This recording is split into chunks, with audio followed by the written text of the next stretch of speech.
Welcome back again. This is attorney Marlon Hill, Clutch, coming to you live from the beautiful magic city of Miami, Florida, the 305, where it's about 75 degrees, sparkling blue skies.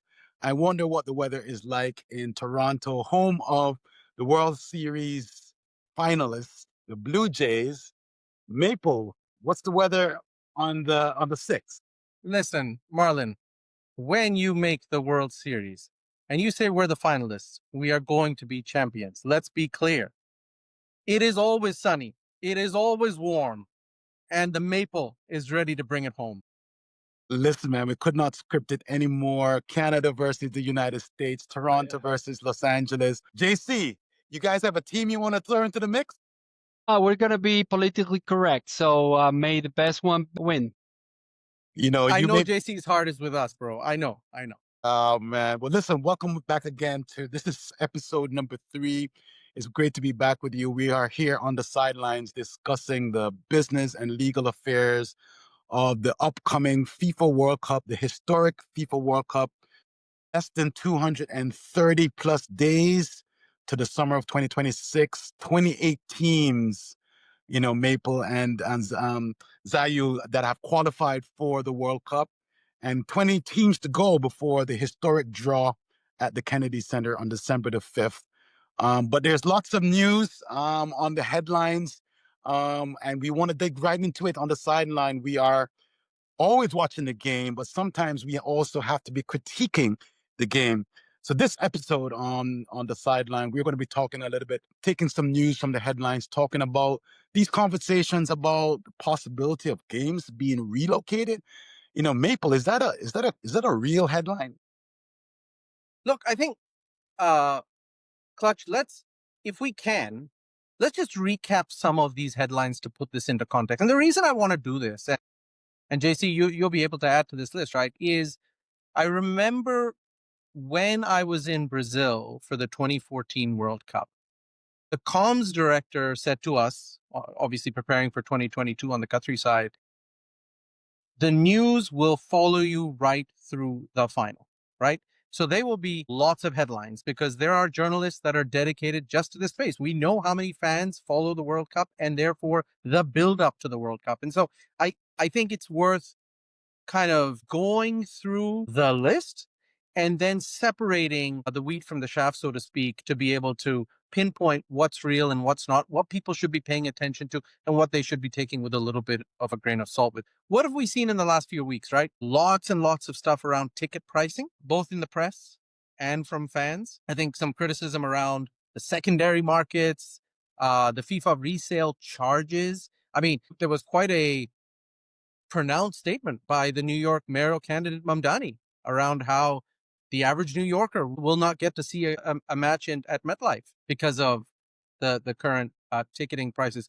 Spain has threatened to potentially boycott. That's the first time we've heard that word used in a while. We've heard a little bit about a 64-team proposal for the next World Cup by CONMEBOL. We touched upon that in the last episode a little bit. We've talked about the threat to move World Cup matches from cities like Seattle, San Francisco, Boston. These are massive, massive host cities, and I think we'll get into this a little bit now, but first of all, is this a move that can be made? And second of all, on what ground? So, it'd be interesting to talk about that. Iranian FA, including the coach, apparently, visa rejected for the final draw. I mean, that's the conversation around immigration and access, not just for fans, but for delegates is starting to pick up. And then finally, I always find blockchain and crypto interesting, but also a headline around FIFA being investigated for its blockchain-based ticketing system in Switzerland. So I don't know even where to begin. And JC, I don't know if you have to add to that list, but it is a long list of headlines just from the last 2 weeks. It's a lots of appetizing headlines. JC, definitely want to bring you in on this conversation. You deal with clients who are pursuing different deals, and many times you have the contractual parties that are there are exigent circumstances that interject themselves to the different deals. What are you looking at when you look at the relationship between FIFA and the host cities and these host city agreements? What could overturn these agreements that they have with each other, these institutions, large institutions like FIFA, along with the football federations of Mexico, Canada, and the US, to be in these 16 host cities? What are you looking for in these basically global intergovernmental, inter-institutional agreements, which are massive contracts between these organizations? What could overturn them?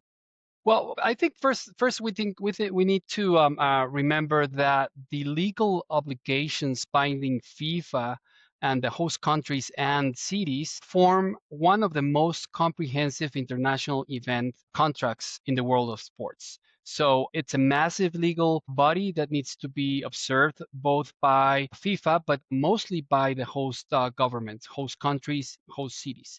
While FIFA will retain exclusive ownership and commercial control of the tournament, the governments will assume the financial, legislative, and operational aspects and obligations of the event, including security. So there is a FIFA with the host country government agreement, but there are also agreements or ancillary agreements with the host cities that will also have to comply with the obligations set forth by FIFA in the, let's say, the overall country government. So there are a lot of requirements. Again, FIFA retains the commercial control of the tournament, and the government will assume the financial, legislative, operational, and also the security obligations. Now, can a host country suspend or cancel World Cup games in a specific venue? Well, I think the key principle is that FIFA retains absolute decision-making authority over match timing, So would suspension, they? So and would they give cancellation. that? So would they give that power to the host government? Well, there are certain cases where the government will or can cancel or change a venue, which is those international recognized emergency circumstances like force majeure, national security threats, or public order and safety.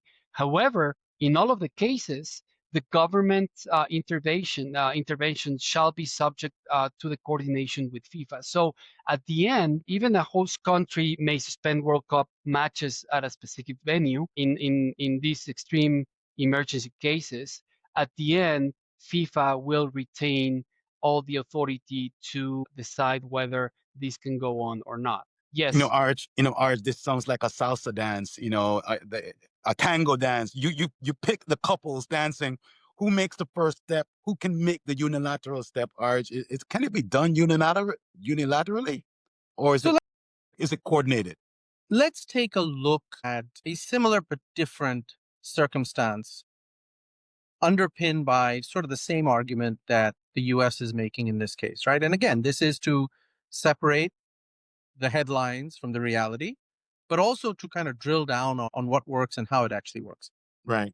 You'll remember that we talked about this in a previous episode, the alcohol ban, so to speak, ahead of the 2022 World Cup, right? It was literally 11 hours before kickoff in the first match. Now, that was seen and written about in different quarters as cultural, as political, as even commercial. The actual justification for that restriction was security. And again, going back to JC's point, that host country agreement that is awarded once a country is appointed as a host includes provisions, and without having seen the 2026 specific host contract, standard in such contracts, right, is a carve out, as JC said, for things that are only under the influence and control of the host government. So if in Qatar's case, the host country felt that by having fans having access to alcohol was a security risk, they had the discretion to make a security call and pull it. Now, FIFA, of course, had discussions thereafter, would have taken a position, commercial and otherwise. But ultimately, if the host country calls or makes a decision like this on security grounds, that's within its remit. So similarly here, and again, this is, headlines talk about politics. Let's put that aside. Take a host city as an example. And maybe we use Chicago, since Chicago is not an actual host city. If the US federal government believes that the law and order situation in Chicago is Right. not of the Up to par? standard that is required to safely and securely host a football match or six or whatever, then I think they do have, under the contract, the right to suspend matches in that city. They would then, under the working framework, of course, go to FIFA, tell them of their decision, and then find a solution. But to answer your question, can it be done? Sure. Well, listen, we know that there's been discussions from the headlines whether or not games could be moved from Boston or from San Francisco, whether or not that's just bluster from the headlines or actual reality. It's very important. If you represented one of those cities, JC, what would be one or two of your main arguments before the appropriate venue where you file that lawsuit, which would likely be federal district court or something? After making millions and millions of dollars of investment in getting ready to host the largest sporting event in the world? Well, there are expectations, and those expectations are based on legal obligations, and those legal obligations were met. And there has to be a case made where you request a significant showing or evidence that there is a need, there is an actual threat of security or civil unrest that warrants the change of venue. If that burden of proof is not met, then in my point of view, the agreements that were signed by the host city, the host government, the municipal government should stand. I think it's a matter of trying to show that there is a real threat, a real problem, a real emergency, and not only something that is politically motivated. I think. Yeah. So that's my. Zayu, can I ask a question or challenge that? Look, I get it. There's an investment made by the cities. They obviously would put forth a substantiated claim. But the host country agreement is governed under Swiss law. By the time you get around to making an assessment, and again, remember, the basis, if the basis is security grounds, that in and of itself is not something you can challenge in the courts. So what I'm trying to say is, you're right, you can challenge this in court, but by the time you get to that stage of an assessment being made, isn't it sort of too late? It hasn't that ship sailed? Yes, but I think we have to first separate two things. First, if there is an actual threat once the tournament has initiated, has begun, and there is a bomb threat or something that is actually an emergency situation, then Live. I mean, there's no question. You have to change the venue. But so much in advance, like the news we are hearing today, if this keeps happening, I am going to cancel the games at this venue.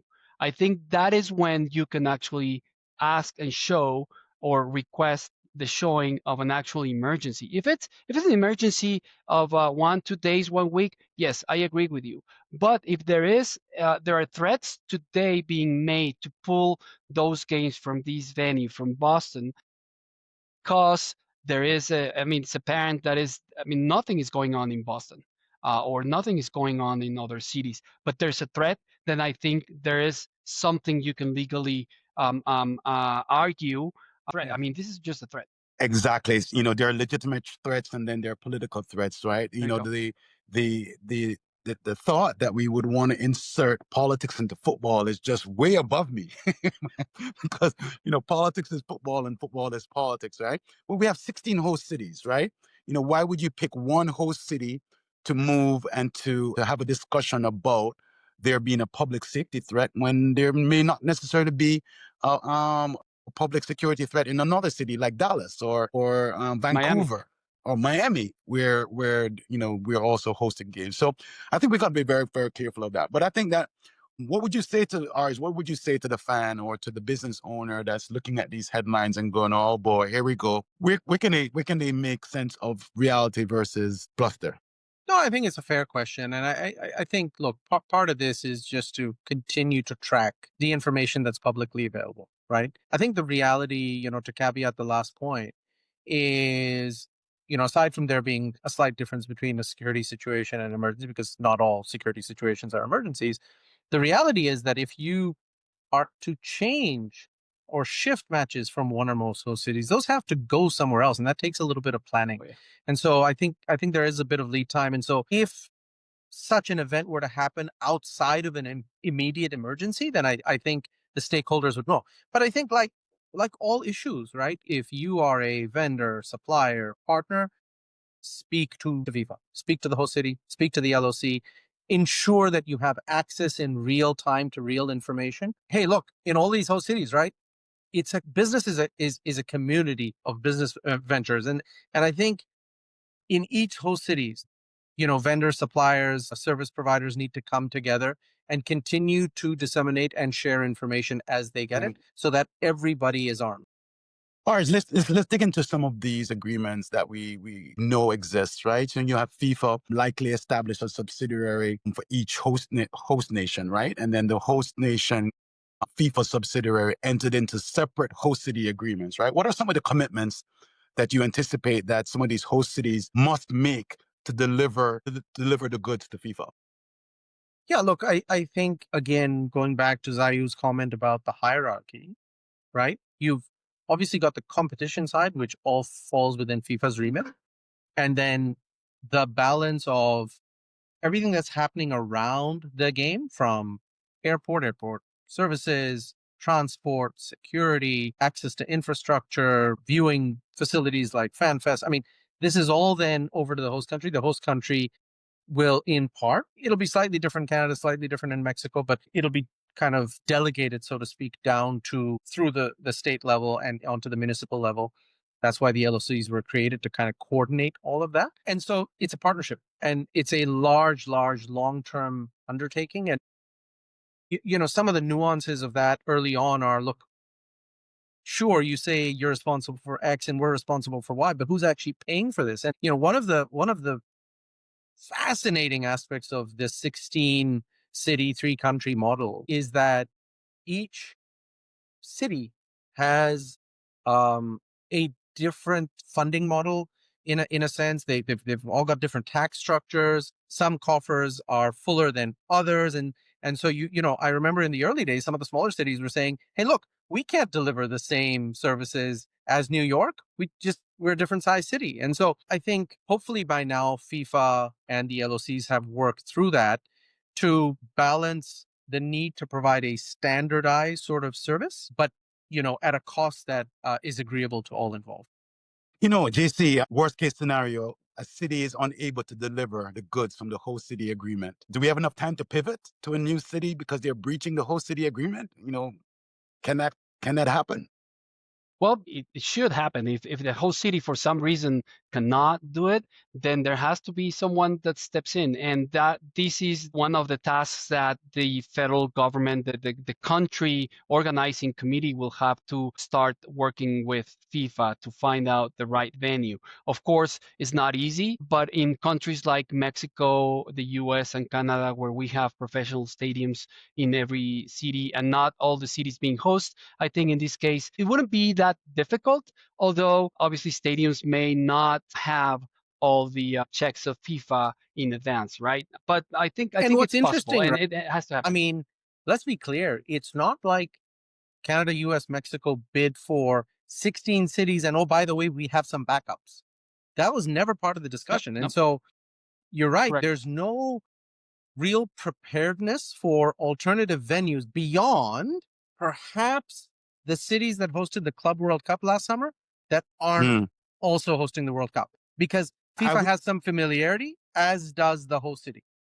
I think operationally, they must have several backup plans. In Florida, Orlando, Miami, Orlando is an easy pivot, right? Atlanta, Marlon, you say easy pivot, but come on, if you think about this from a logistical, planning, security, sure. I mean, these are massive pivots. This isn't one thing we gotta, I always go back to the Copa America, hosted 2 years ago in Miami, in part, and you look at the final, you look at the scenes. I think it's fair to say that the city of Miami just wasn't expecting that sort of crowd, that sort of reaction to that final. That is after years of preparedness. Well, that's kind of debatable, because the federation that was responsible for Copa America was involved in those type of dynamics. But the bottom line point, Aarij, is that given the size of this event, there has to be a pivot ready plan. Has to be, because for emergency public safety services, this is the United States. You'd hope. And look, obviously, in the worst case, I think everybody involved will do everything they can, because I think abandoning matches is not an. I think we can agree, right? Like that's just not an option at a World Cup. Yeah. It takes away from the integrity, and that's a whole other thing. So you're right. Look, I'm sure that whilst there may not be a meticulous, plan per city or backup for each city, I'm sure there's some level of contingency preparedness that, if a match has to be moved, what's the checklist? What are we doing? Right.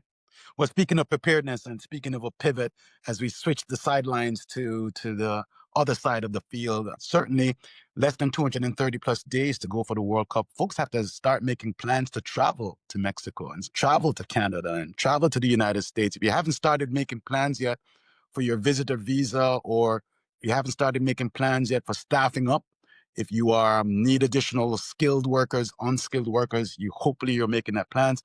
Aarij, what's the usual process for folks coming to Canada for games? Is it pretty similar to our visa waiver program, where you get certain countries like Europe, Australia, Japan, South Africa, no visas necessary for less than 90 days? What is it like to travel to Canada?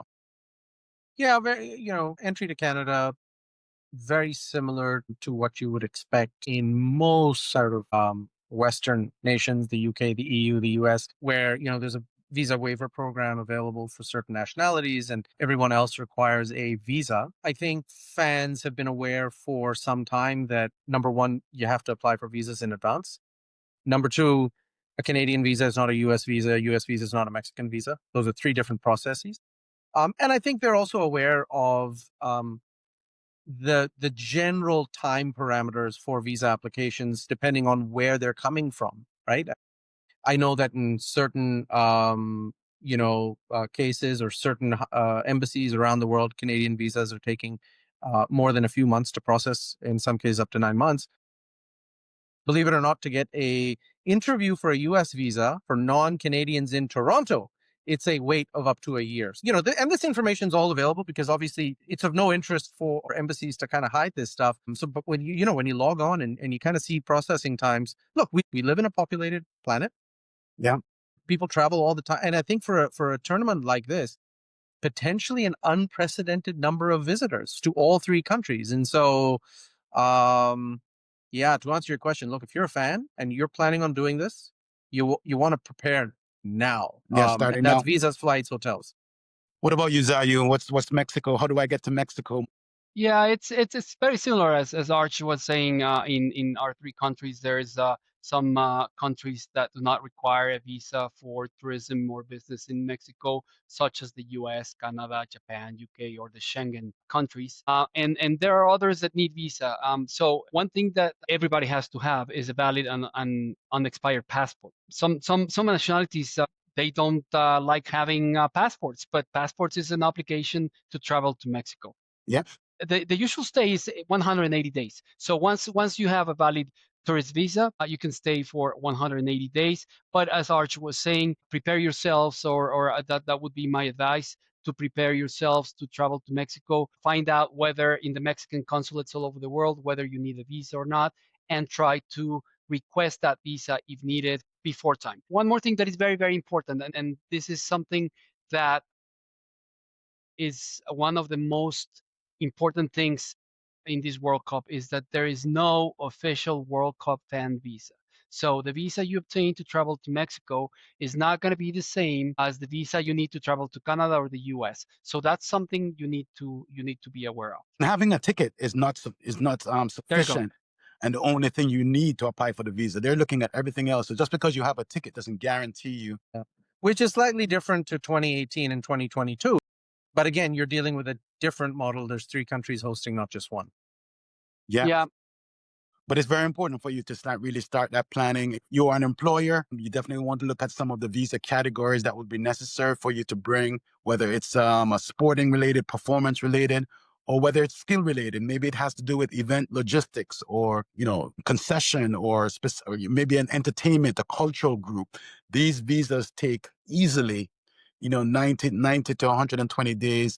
You may want to pay for premium processing to kind of get that going. You're basically behind the 8 ball right now. Yeah. This is something that you really have to get going. Marlon, can I ask you a question from a U.S. perspective since you asked us? Because you love to ask the questions, but listen, Clutch, it's a two-way street. You know, JC and I, we can only take so much. So tell me, in all seriousness, you've got a unprecedented number of African countries that have qualified and may still qualify for the World Cup, right? Right. Democratic Republic of Congo still may make it. Egypt is in, Ghana's in, Ivory Coast is in. I think Burkina Faso may make it. Cameroon has still got a little bit of a chance, as does Gabon. Many of these countries are on the so-called U.S. travel ban list, right? Yeah. So what's your perspective now, both for fans and for the delegates that are coming in from these countries? Well, is it sort of business as usual and you kind of just work through the process? Or is there a slightly different angle to take? I don't speak for the United States of the government. The opinions that I express here on this program are that of Clutch and Clutch alone. Sure. Yeah. And look, I'm not looking for political view. What I'm saying is, like, if you're from these countries, are you practically or pragmatically affected? You're definitely going to be affected if you're a fan. If you're not an immediate relative, you're not an athlete, part of the team, there's a support staff, the coaches, the likelihood of you not being impacted is very, very, very, very low. So you want to look into that and to see, but mostly for the countries that are on travel bans, athletes, coaches, support staff, immediate relatives likely will get a special exception visa, but the rest of the folks from that country, they're going to be impacted for sure. Unless something changes politically. And you say likely, but you're kind of right, because look, we've already seen with the Iran delegation issues for the final draw, right? And I wonder whether, FIFA will hopefully request all three host countries to facilitate the entry of fans in the interest of the tournament. Listen, man, FIFA has more member nations than the United Nations. I'm sure there's going to be some Security Council of FIFA that's going to be looking into making sure that the fans from these countries are able to enjoy this historic moment. We're going to see whether or not Infantino's diplomatic chops will come to bear on the Oval Office and the other host nations. But listen, the headlines are the headlines. We are trying to sort through the facts here on the sidelines. We hope that you can continue to join us. Drop us a comment, drop us a question in our series here. If there's a topic that you want us to address or you think we're not addressing deep enough, we certainly want to hear your feedback here on the sideline. Over the next few weeks, we're going to be looking at the international window. We know that the country of Morocco, congratulations. Yeah. Man, they are doing something right in Northern Africa, in Morocco. Aarij, congratulations to FIFA on the 20. I tell you, I think for those of us in the football world, and the three of us as Jaguars, Eagles, and Moose, we love the sport. But look, I think Morocco's success is a victory for any country that has aspirations from a grassroots level. 100%. If you look at the investment with national pride, the investment in academies that the country of Morocco has made over the last 10, 15 years, they came fourth in Qatar, semi-finalists at a World Cup. They won the bronze medal in Paris at 24. They won the under-20 World Cup, and they're hosting the 2030 World Cup. You can't tell me that there isn't an ambition to podium in 26 and 2030. I think this is a great story. I know we love Argentina. Everybody loves to see Messi and his boys win, but I think this is a victory for football.